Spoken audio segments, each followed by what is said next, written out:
L'escalade militaire entre l'Iran et Israël pousse les États à agir vite.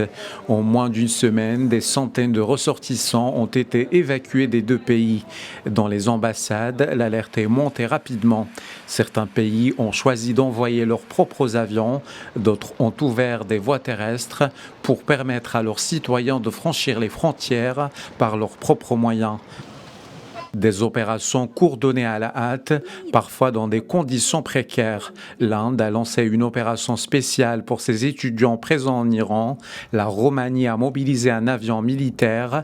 L'Australie, la Pologne ou encore la Grèce ont également pris des mesures exceptionnelles. Au total, 148 personnes ont été évacuées en sécurité, 49 citoyens bulgares et 59 ressortissants étrangers, dont des Slovènes, des Belges, des Albanais ou encore des Kosovars. Notre convoi diplomatique et un groupe de 13 Polonais sont arrivés après être passés par Bakou, en Azerbaïdjan, depuis Téhéran. Tôt dans la matinée, 13 personnes ont atterri à l'aéroport de Khinchi sur un vol régulier. Même des citoyens iraniens ont commencé à quitter le pays par voie terrestre face à l'escalade des tensions. Les États-Unis, eux, préparent des départs par voie maritime. La France, comme d'autres pays européens, incite ses ressortissants à rejoindre les frontières ouvertes de l'Arménie ou de la Turquie, où des bus et des vols les attendent. Dans certains cas, la décision de partir a été prise dans l'urgence, dans un climat de peur.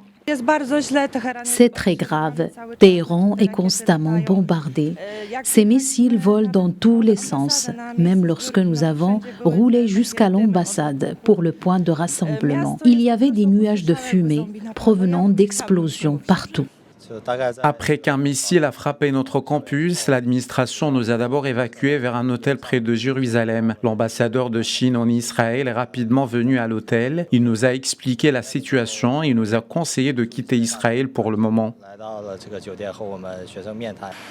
Face à une situation sécuritaire de plus en plus instable, les évacuations se poursuivent entre vols de dernière minute, passages frontaliers sous tension et coordination diplomatique accélérée.